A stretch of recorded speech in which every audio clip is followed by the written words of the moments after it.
Have you ever heard the Indrid cold story of 1966? Woodrow Derenberger was a typical Appalachian man and a salesman for a sewing machine company who lived in Mineral Wells, West Virginia. On Wednesday, November 2nd, 1966, about 7:30 p.m., while was returning from Marietta, Ohio, to his home, he had a strange experience. He was driving in his red panel truck on Route 77 in Parkersburg, West Virginia. He claimed that he saw a flying metallic cigar-shaped craft. The ship traveled right by his truck and blocked the roadway ahead and gradually made him slow down to a stop onto the side of the road. Woodrow also described the vehicle as resembling a kerosene lamp chimney. The aircraft was hovering about 12 inches off the road. A door opened on the craft and a being exited ship, and the door shut with a loud thunk behind him. Later, the vehicle climbed about 50 feet into the air above the highway.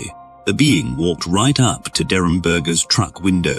Derenberger described the being as looking like any ordinary man off the street, 6 feet tall, about 35 years of age, olive complexion, dark brown hair, and wearing a glossy metallic dark blue coat.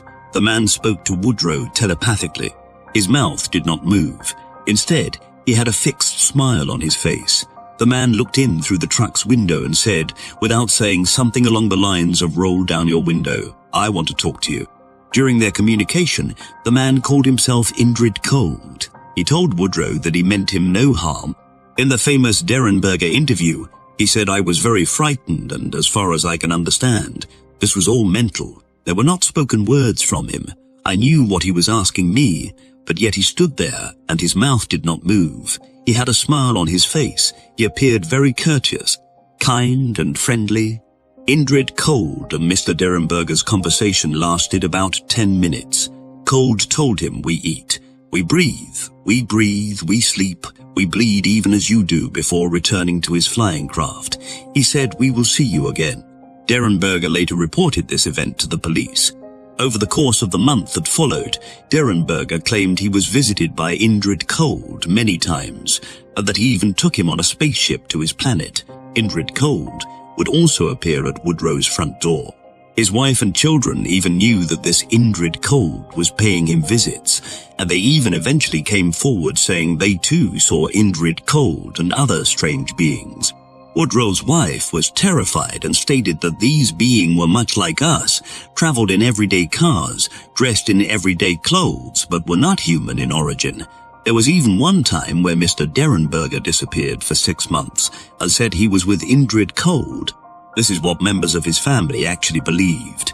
He would also receive mental messages from his long-distant friend. They would come suddenly and leave piercing migraine headaches. His residents would often receive strange, unknown phone calls. Sometimes they were threats to stop speaking about his experience. Other times they were odd beeps and electronic hums. Sometimes it was just silence. The family changed their number to an unlisted one, but somehow their calls continued.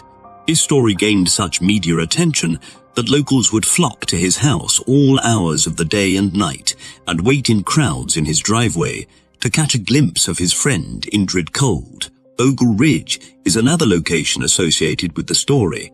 Derenberger claimed to go there to meet with Indrid Cold and go on rides into outer space. Some locals claim to actually have seen spaceships land there.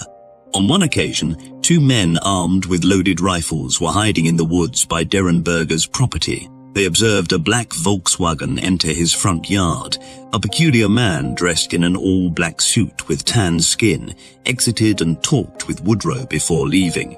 The hunters were disappointed. They waited even longer, wanting to see something truly terrifying, but maybe they already had. Woodrow hadn't heard of the men in black, but after his visit, he was extremely frightened by them. Derenberger eventually decided to seek medical attention and the opinion of a Parkersburg psychiatrist.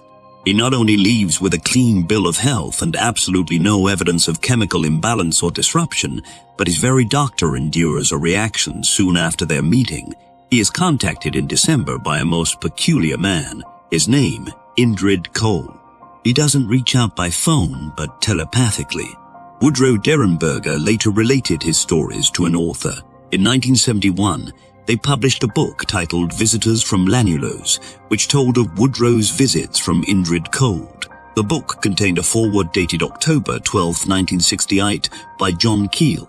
Here are excerpts from John's foreword. But there are many who will scoff at this book and reject it entirely. Woodrow Derenberger will be called a liar, a psychopath, and many other unpleasant things. He has already suffered considerable ridicule and condemnation, even from those who believe in flying saucers, but do not wish to believe that someone is actually riding around in them. I cannot endorse his story, but I do feel I know the man well enough to give him a character reference. The important thing is that he seems to be telling the truth as he knows it. He sincerely believes that these things happen to him, and he is willing to expose himself to ridicule and condemnation in order to make himself heard. I have talked to contactee claimants who are doctors, lawyers, newspapermen, police officers, and pilots. Woody has a lot of company, sane, reputable people. Perhaps we are the ones who have been insane for ignoring them for so long. Strange, unbelievable things are now happening to people all over the world. By listening to the handful of courageous ones like Woodrow Derenberger, we may at last gain some real insight into what is really behind the UFO phenomenon.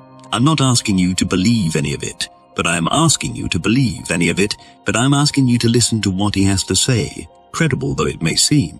It is very possible that these very same things could happen to you tomorrow. In 1975, John Keel published his book Mothman Prophecies, which detailed his experiences in West Virginia investigating UFOs and the Mothman. The book mentions Woodrow Derenberger and his encounters with Indrid Cold, along with the many other strange things that are said to have happened in West Virginia 1966 and 1967. Woodrow's overall experience as a contactee didn't just negatively affect him, but his family and his closest friends. It came by the way of years of harassing phone calls, losing jobs, losing friends, people trespassing on his property, ridicule, embarrassment, painful headaches, and depressions. He suffered a bitter divorce and had to move away from the area because of his notoriety. He would later tell how his writing would disappear from his locked house and letters he sent would never reach their destination. He felt he was being watched. He moved away to escape his past and lived elsewhere for a long time. Years later, he moved back to the area and passed away in 1990 at the age of 74. Derenberger never denied his earlier claims. He simply stopped discussing them.